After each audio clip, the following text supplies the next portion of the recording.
ഓം ശ്രീ ഗണേശായ നമ. ഓം ശ്രീ ഗണേശ ശാരദാ ഗുരുഭ്യോ നമ. ഓം സദാശിവസമാരംഭാം ശങ്കരാചാര്യമധ്യമാം അസ്മദാചാര്യപര്യന്താം വന്ദേ ഗുരുപരമ്പരാം. ഓം ശിവം ശിവകരം ശാന്തം ശിവാത്മാനം ശിവോത്തമം ശിവമാർഗപ്രണേതാരം പ്രണതോസ്മി സദാശിവം. ഹര ഹര മഹാദേവ സർവമംഗളമാംഗല്യേ ശിവേ സർവാർത്ഥസാധികേ ശരണ്യേ ത്രംബകേ ഗൗരി നാരായണി നമോസ്തുതേ. ഓം ശ്രീ മഹാദേവ്യൈ നമ. ഓം ശ്രീ മഹാത്രിപുരസുന്ദര്यै നമ. ഓം നമ ചണ്ഡികായൈ. ഹരി ഓം. ശ്രീമദ് ദേവി മഹാത്മ്യം പഠന പരമ്പരയിലേക്ക് എല്ലാവർക്കും സുസ്വാഗതം, സുദിനം നേരുന്നു. നമ്മൾ 13-ാമത്തെ അധ്യായം പഠിച്ചു കഴിഞ്ഞു. അതിൻ്റെ സമർപ്പണമാണിന്ന്. മുഴുവൻ അധ്യായം ഒന്ന് വായിച്ചിട്ട് അതിൻ്റെ അർത്ഥവും മുഴുവനും പറഞ്ഞ് കിളിപ്പാട്ടും വായിക്കാം. ഓം ഹരി ശ്രീ ഗണപതയേ നമ. വിഘ്നമസ്തു.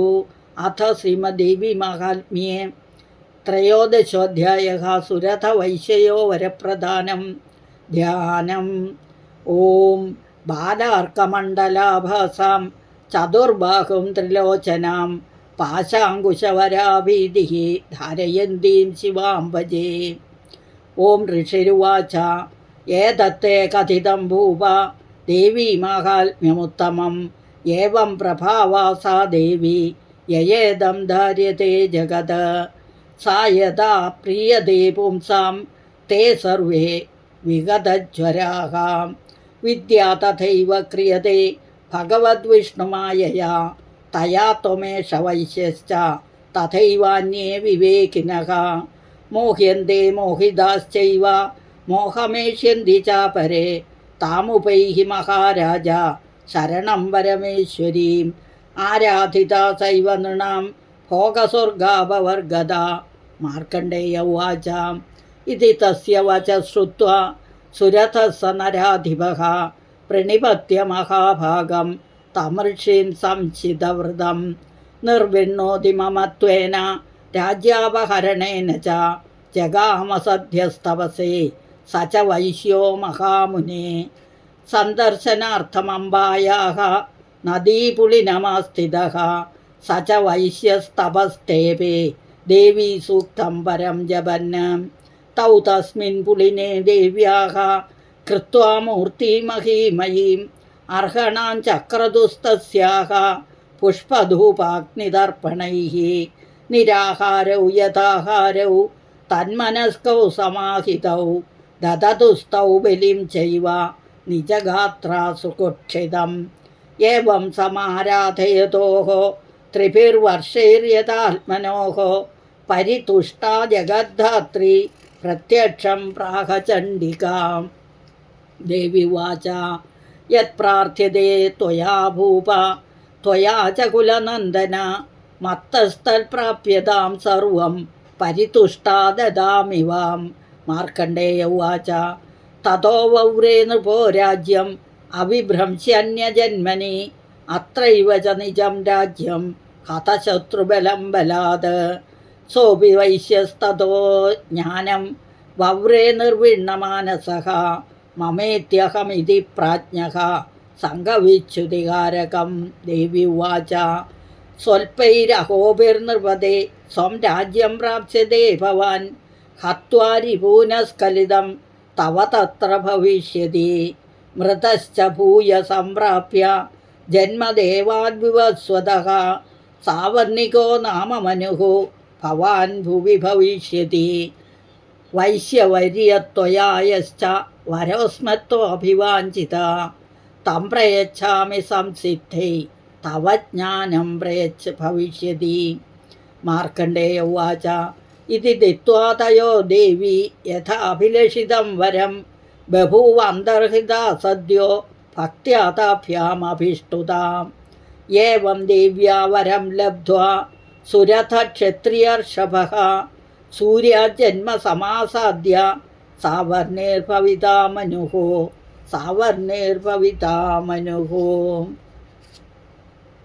അഥ പ്രഥമോऽധ്യായः. ഓം ഐം മാർക്കണ്ഡേയ ഉവാച. സാവർണി സൂര്യതനയോ യോ മനുകഥ്യതേ അഷ്ടമഹ നിശാമയതതുൽപത്തിം വിസ്തരാൽ ഗതതോ മമാം.